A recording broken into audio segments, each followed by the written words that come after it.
The touch of your hand upon my brow at middle tempo and a gorgeous trumpet comes in. Clark Terry, I recognize him. Playing sweet and the old float moans gently on her booms mid-bright light day. The same old float that on choppy nights blams and booms and the moonlight ululates the water a splashing sheen. Oh, hoar sorrow of the last Northwest, and now I have no borders more to go, and the world out there is just a piece of cheese, and I'm the movie, and there's the pretty singing trap. Rap'll trap me if it ain't them old mountains sticking clear up from the lappy lap lapis lazuli lakeshore, with still old spring snow on 'em tops and those woe mournful old summery clouds, pink mopping the Emily Dickinson afternoon of peace and awe butterflies twitting in the brush and bugs. On the float, no bugs, just the lily lap of the water on the underslaps of booms and the constant pour of the kitchen tap which they had plumbed to an endless mountain stream.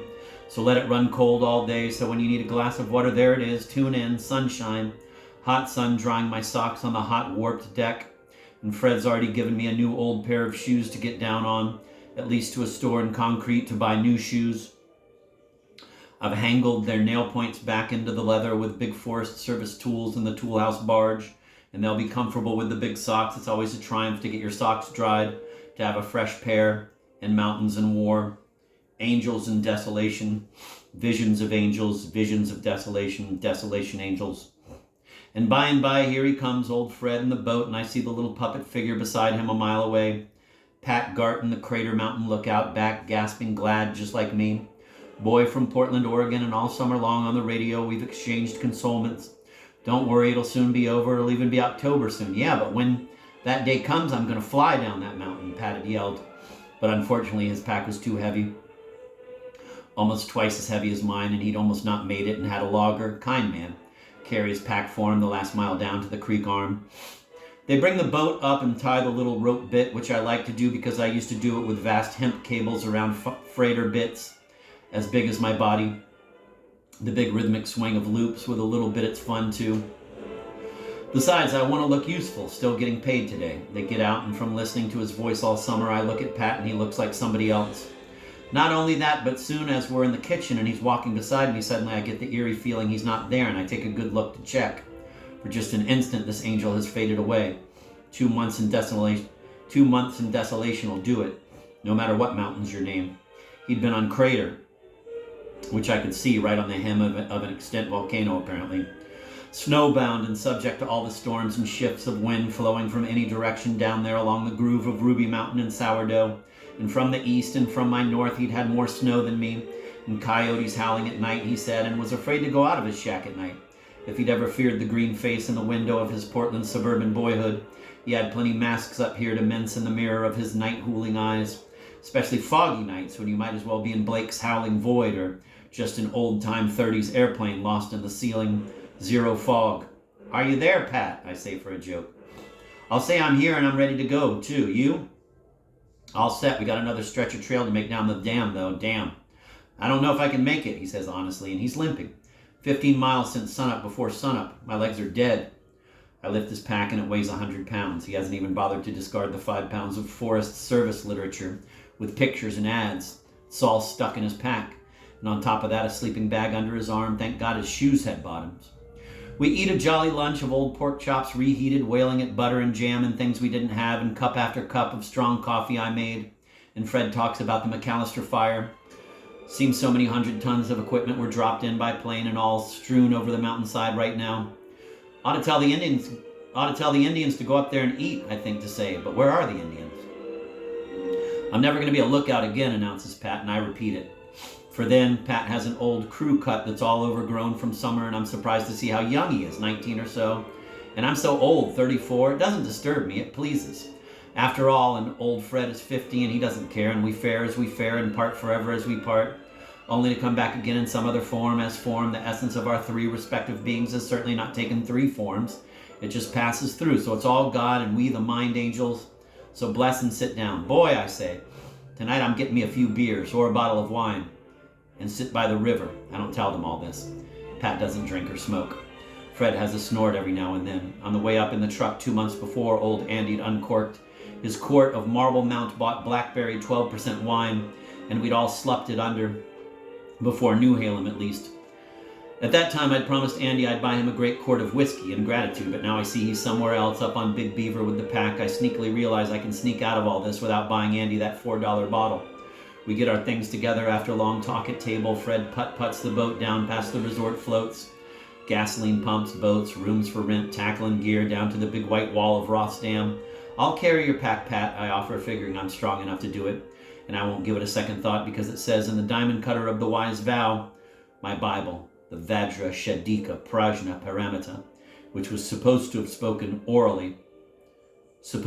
spoken orally, how else? By Sakyamuni himself. Practice generosity, but think of generosity as being but a word and nothing but a word. To that effect, Pat is grateful, hoiks my rucksack up. I take his immense top-heavy packboard and sling it and try to get up and can't make it. I have to push Atlas away to make it. Fred's in the boat smiling, actually hates to see us leave. See you later, Fred. Take it easy now.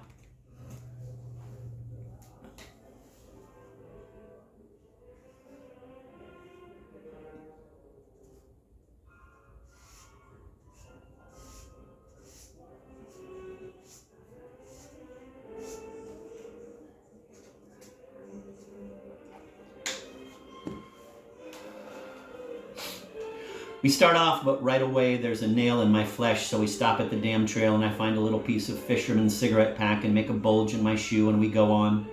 Trimble, I can't make it, my thighs are gone again. It's a steep down-going trail winding around the cliff by the dam. At one point it goes up again, that's a relief on the thighs. I just bend and upsweat. But we stop several times, both exhausted. We'll never make it, I keep saying and babbling on all kinds of talk. You learn pure things on the mountain, don't you? Don't you feel that you appreciate life more? I sure do, says Pat. And I'll be glad when we get out of here. Tonight we'll sleep in the bunkhouse and tomorrow go home. He has a ride for me to Mount Vernon on Highway 99 at 5 p.m., but I'll just hitchhike out in the morning, not wait. I'll be in Portland afore you, I say. Finally, the trail levels off down at the water level and we come thwapping and sweating through, sitting groups of city electric dam employees. Run the gauntlet. Where's the boat land? His sleeping bag under my arm has slipped and unrolled and I just carry it that way, don't care. We come to the boat landing and there's a little wood walk we clomp right on. Woman and dog sitting on it have to move. We won't stop. We slap the gear on the planks and presto I lie down on my back, pack under head, and light a cigarette. Done. No more trail. The boat will take us to Diablo, to a road, a short walk, a giant Pittsburgh lift, and our truck waiting for us at the bottom with Charlie driving. Then down the trail, we just sweatingly completed, racing to make the boat. Here come two mad fishermen with gear and a whole outboard motor slung on a two-wheel contraption, which they roll and bounce along. They make it just in time. The boat comes. We've all got on. I stretch out on a seat and start to meditate and rest. Pat's in the back talking to tourists about his summer. The boat goes churning down the narrow lake between boulder cliffs. I just lie on back, arms folded, eyes closed, and meditate the scene away. I know there's more than meets the eye as well as what does meet the eye. You know it too. The trip takes 20 minutes and soon I can feel the boat slow up and bump into dock. Up at the packs, I'm still lugging Pat's big pack. Generosity right down to the end. Even then we have a painful quarter-mile dirt road to walk, turning at a cliff, and lo, there's a big lift platform ready to ease us down 1,000 feet to little neat houses and lawns below and 1,000 cranes and wires connecting the power dam. Diablo Dam, Devil Dam, the devil of the dullest place in the world to live. One store and no beer in it. People watering their prison lawns. Children with dogs. Mid-industrial America in the afternoon. Little bashful girl at her mother's dress. Men talking all on the lift, and soon it starts grinding down and slowly we descend to the Earth Valley. Still I'm counting. Going 1 mile an hour towards Mexico City. On our high valley plateau 4,000 miles away. Snap of a finger. Who care? Up comes the big weight of unsoldered iron that's holding us poised, precarious, downcoming, a majestical ton upon ton of black mass. Pat points it out with comments. He's going to be an engineer. Pat has a slight speech defect, a slight stutter and excitement and burbling up, choke sometimes, and his lips hang a little, but his brain is sharp. And he has manly dignity. I know that on the radio all summer he's said some very funny boners. His oopses and excitement, but nothing on the radio was madder than serious evangelical Jesuit student Ned Gowdy, who, when visited by a gang of climbers and firefighters, screamed a crazy, titrous laugh, the wildest I've ever heard, his voice hoarse, all from talking so suddenly with unexpected visitors. As for me, all my record on radio was Josemin Camp from 42. Beautiful poem every day. To talk to old Scotty about nothing, and a few curt exchanges with Pat, and a few charmed talks with Gowdy, and a few early concessions of what I was cooking, how I felt, and why. Pat was the one who made me laugh most. Somebody called John Trotter was referred to at a fire, and Pat made these 2 announcements. John Trott's scoop will be in with the next drop load. John Twist did not make it in the first plane load. Actual fact, he said that. A completely mad mind. At lift bottom, no sign of our truck. We sit and wait and drink water and talk to a little boy who has a big, beautiful collie lassie dog with him in the perfect afternoon. Finally, the truck comes. There's old Charlie driving it. The clerk at Marble Mount 60 lives in a little trailer right there. Cooks, smiles, types, measures logger wood, reads in his bunk. His son's in Germany. Washes the dishes for everybody in the big kitchen. Glasses, white hair. One weekend when I'd come down from my butts, he'd gone off into the woods with a Geiger counter and a fishing rod. Charlie, I say, there's lots of uranium in the dry mountains of Chihuahua, I bet. Where's that? South of New Mexico and Texas. Boy, didn't you ever see Treasure of the Sierra Madre, that picture about the old coot prospector who outwalked the boys and found gold, a regular mountain goat of gold, and they first met him in Skid Row Flophouse in his pajamas? Old Walter Houston. But I don't talk too much, seeing as how Charlie's a little embarrassed, and for all I know, they can't understand a word of my speech with its French Canadian and New York and Boston and Okie accents, all mixed up, and even Espanol and even Finnegan's Wake. They stop a while to talk to a ranger. I lay on the grass. Then I see children digging horses at a fence under a tree. I go over. What a beautiful moment in Diablo Doletown. Pat's on the grass over there at my suggestion. Us old winos all know the secret of the grass. Charlie's talking to the Forest Service old boy. And here's this big, beautiful stallion nuzzling his golden nose at my fingertips and snuffling, and a littler mare beside him. The children giggle as we communicate with the horse little tendernesses. One's a 3-year-old boy who can't reach up. They wave me over, and off we go, packs in back, to the Marble Mount bunkhouse talking, and already the woes of the non-mountain world are pressing in. Big, side-swipey, rock-bearing trucks are lumbering in the narrow dust. We have to park aside and let them pass. Meanwhile, to our right is what's left of the Skagit River. After all those dams and the backing up of her waters in Ross, cerulean neutral, lake of my love god, a boiling, roily old mad stream, yet wide, washing gold to the night, to the arterial Squawahalish, Kwakiatuka Pacific, out there a few miles west, my pure little favorite river of the Northwest, by which I'd sat with wine on sawdust stumps at night, drinking to the sizzle of the stars, and watching the moving mountains send and past that snow, clear green water tugging at snags. And all the rivers of America I've seen and you've seen, the flow without end, the Thomas Wolfe vision of America bleeding herself out in the night in rivers that run to the Maw Sea. But then comes up swirls and new births, thunderous, the mouth of the Mississippi the night we turned into it. And I was sleeping on a deck cot, splash, rain, flash, lightning, smell of the Delta, where Gulf of Mexico middens her stars and opes up for shrouds of water that will divide as they please in dividable, unapproachable passes of mountains where lonely Americans live in little lights. Always the rose that flows, thrown by lost but intrepid lovers off ferry bridges, to bleed to the sea and moisten up sun's works and come back again, the rivers of America. And all the trees on all those shores, and all the leaves on all those trees, and all the green worlds and all those leaves, and all the chlorophyll molecules in all those green worlds, and all the atoms and all those molecules, and all the infinite universes within all those atoms, and all our hearts and all our tissue and all our thoughts and all our brain cells, and all the molecules and atoms in every cell, and all the infinite universes in every thought, bubbles and balloons and all the starlights dancing on all the wavelets of rivers without end, and everywhere in the world, never mind America, your Obus and Amazons and Urs, I believe, and Congoal appurtenant, lake dammed Niles of blackest Africa, and Ganges of Dravasdia, and Yangtzes, and Orinocos, and Plates, and Avons, and Merrimacs, and Skagits. Mayonnaise. Mayonnaise comes in cans down the river. We drive down the valley in gathering dark about 15 miles and come to that right-hand turn that's a mile straightaway black tar road among trees and little innested farmhouses to the ranger station at the dead end. Such a perfect road for speeding that the car who had been my last hitchhike ride 2 months before, a little high on beer, had aimed me 90 miles an hour at the ranger station, turned into the gravel driveway at 50, kicked up dust goodbye, and had swiveled and roared and hot-rodded off. So's Marty, the assistant ranger, meeting me for the first time. You John DeLuos? Hand stretched, then added to. S? That a friend of yours? No. I'd like to teach him a few things about speeding on government property. Here we come in again now, but slow. Old Charlie's got the wheel in his grip and our summer's work is done. The bunkhouse under big trees, lazy six pointed on it, is deserted. We throw our things on bunks. The place is littered with girly books and towels from recent vast gangs of McAllister firebound firefighters. Tin helmets on nails, the old radio that won't play. I start right off by lighting a big fire in the shower wood stove for a hot shower. I'm diddling with matches and sticks. Charlie comes over and says, make a big fire, and picks up an axe that he sharpened himself and surprises the hell out of me with sudden sharp chops of the axe in the half-dark, splitting logs clean open and shaking that down. 60 years old and I couldn't whap it wood that way. Dead aim. My God, Charlie, I didn't know you could handle an axe like that. Oh, yeah. Because of a little redness on his nose, I'd assumed he was a sedentary wino. No. When he did drink, but not on work. Meanwhile, Pat's in the kitchen heating up an old beef stew. It's so soft and delightful to be down in the valley again. Warm, no wind, a few leaves of autumn yellow in the grass, warm lights of homes. Ranger O'Hara's home. With 3 kids. Gurki's 2. And for the first time I realize it's really autumn and another year is dead, and that faint, not painful nostalgia of autumn hangs like smoke in the evening air. And you know, oh well, oh well, oh well. In the kitchen I load up on chocolate pudding and milk, and a whole can of apricots with evaporated milk, and polish all off with a huge plate of ice cream. I write my name down on the meal list, meaning to be charged 60 cents for the meal. Is that all you're gonna eat? How about beef stew? No, this is what I feel like eating. I'm satisfied.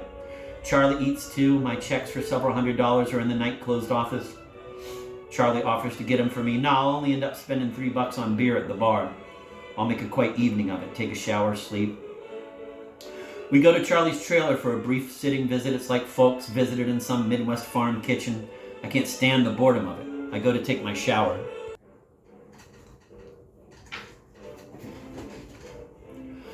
Pat's immediately snoring, but I can't sleep. I go out and sit on a log in the Indian summer night and smoke, think about the world. Charlie's asleep in his trailer, all's well with the world. Ahead of me are adventures with other farm matter angels and dangers, though I can't foresee. I'm determined to be neutral. I'll just pass through everything, like that which passes through everything. And tomorrow's Friday. Finally, I do get to sleep, half out of my sleeping bag. It's so warm and muggy, low altitude. In the morning I shave. Forego breakfast for a big lunch, go to the office to collect my checks. Bright morning on morning desks, where we face the delicate music.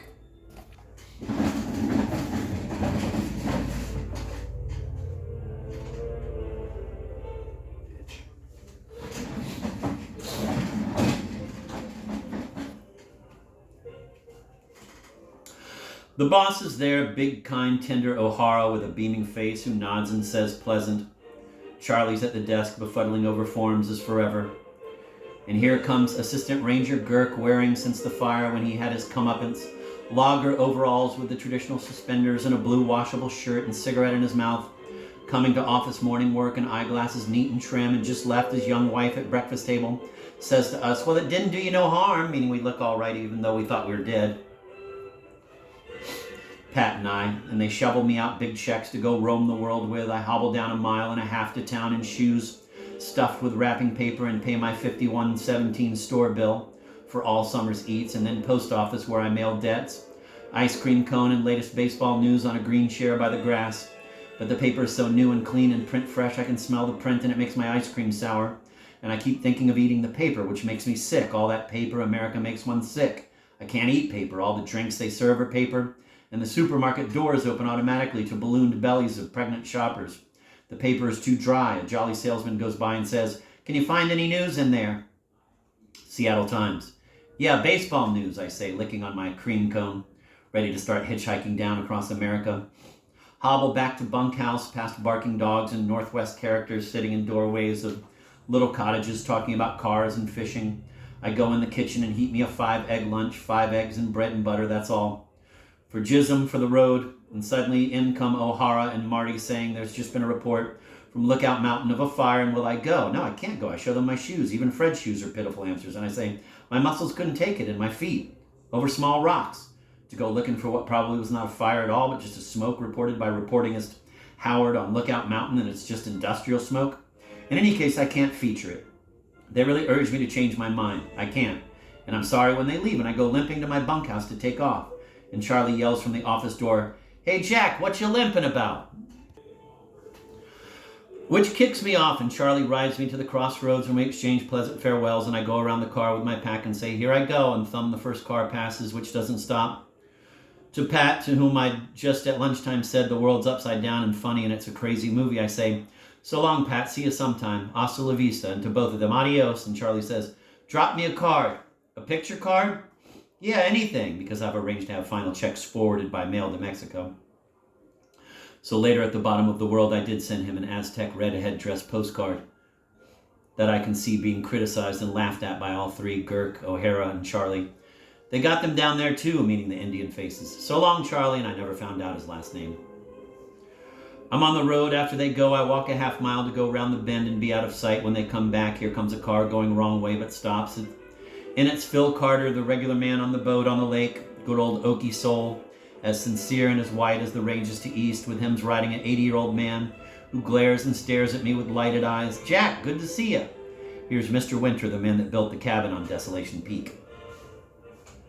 That's a good cabin, Mr. Winter. You're a mighty carpenter. And I mean it, remembering the winds that hit that rigging on the roof, while the house, sunk in concrete and steel rods, never budged, except when thunder shook the earth and another Buddha was born 900 miles south down in Mill Valley. Mr. Winter glares and stares at me with illuminated eyes and a grin so wide, like old Connie Mack, like Frank Lloyd Wright. We shake hands in farewell. Phil, he was the old boy who'd read the boys' letters over the radio. You never heard anything so sad and so sincere as the way he'd read, quote, and Mama wants you to know that Jilcy was born on the 23rd of August. What a cute little boy. And here it says, end of quote. Breaks in Phil, quote, something that wasn't writ right. I think your mama judged wrong on that rotten, end of quote. Old Phil from Oklahoma, where Cherokee prophets roar, he drives off in his Hawaiian sports shirt with Mr. Winter, Anthony Trollope, and I never see him again. About 38 or 40, sat by television, drank beer, burped, went to bed, woke with the Lord, kissed his wife, bought her little gifts, went to bed, sleep, drove the boat, didn't care, never commented or criticized, never said nothing that wasn't plain ordinary talk of doubt. I walked that half mile around the hot, glary bend, sun haze. It's going to be a sun-scorched day, hitchhiking with a heavy pack. Dogs that bark at me from farmhouses don't bother me. Old Navajoa Jacko, the Yaqui, walking champion and saint of the self-forgiven night, goes clomping down to the dark.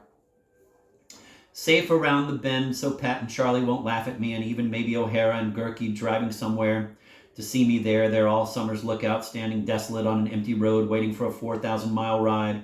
It's a bright September day with hazish heat. A little too hot. I wipe my brow with big red bandana and wait. Here comes a car. I thumb it. 3 old men. Whoop, it stops down a ways, and I take off after it with my pack on one shoulder. Where you going, son? Asked the kindly hawk-nosed old driver with his pipe in mouth.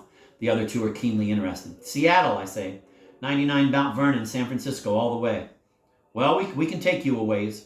Turns out they're going to Bellingham on 99, but that's north of my route. And I figure I'll get off where they turn off at Skagit Valley Route 17. Then I sling my pack in the back seat and get in the front seat, crowding the 2 old boys up there without thinking, without realizing the one next to me won't like it. I can feel him stiffen up in interest after a while. And meanwhile, I'm talking to Beat the band. I'm talking to Beat the band, answering all questions about the backcountry.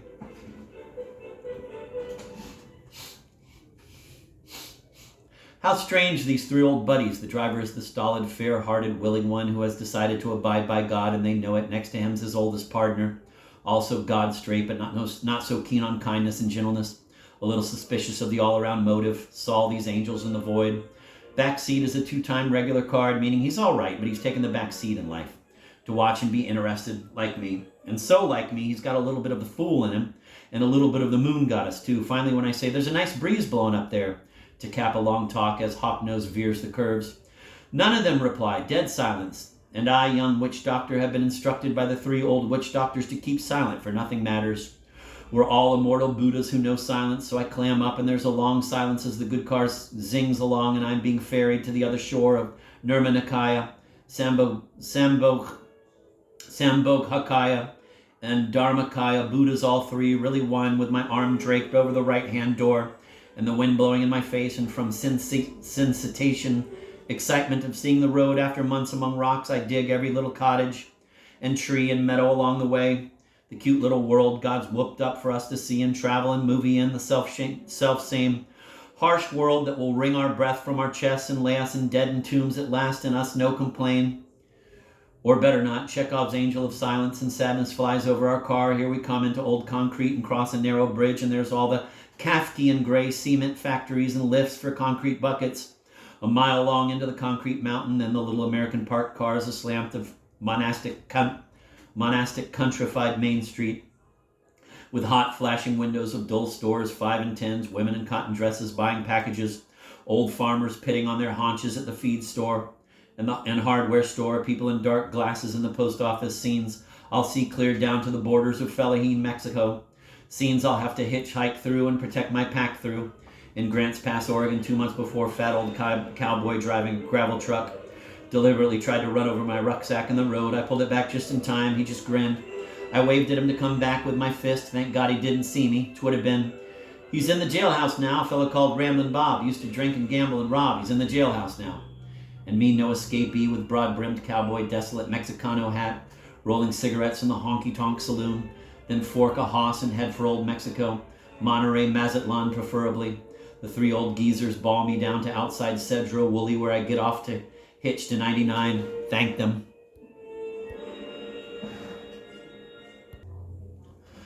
I walk across the hot road towards the town. I'm going to buy a new pair of shoes. First I comb my hair in a gas station and come out, and there's a good-looking woman busy at her work on the sidewalk arranging cans, and her pet raccoon comes up to me at squatting there, rolling her cigarette a minute, brings long, strange, delicate nose to my fingertips and wants to eat. Then I start off.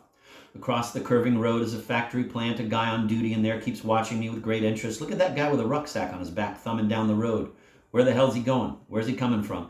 He looks at me so much I keep moving, to duck into bushes for a quick leak, and out across tarns and oil meadow ditches between superhighway macadams, and come out and lope with the big nail-split cracking shoes into Cedro Woolley proper. My first stop will be the bank. There's a bank. A few people stare as I burden by. Yeah, the career of Jack, the great walking saint, has only begun. Holily goes into banks and cashes government checks into traveler's checks. I choose a pretty schoolmarm, redhead, delicate girl with blue believing eyes and tell her I want trav checks and where I'm going and where I've been, and she evinces interest, so much so when I say I gotta get a haircut, meaning all summer mountains, she says, "You don't look like you need a haircut," and appraises me. And I know she loves me and I love her, and I know tonight I can walk hand in hand with her to the starlit banks of the Skagit, and she won't care what I do, sweet, she'll let me violate her every which way. That's what she wants. The women of America need mates and lovers. They stand in marble banks all day and deal with paper and paper. They're served at the drive-in after paper movies. They want kissing lips and rivers and grass as of old. I get so engrossed in her pretty body and sweet eyes and gentle brow under gentle red bangs and lentil freckles and gentle wrists. I don't notice that behind me a line of 6 people has amassed, old, angry, jealous women and young guys in a hurry.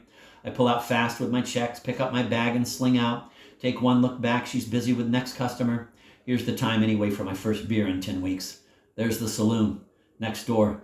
It's hot afternoon.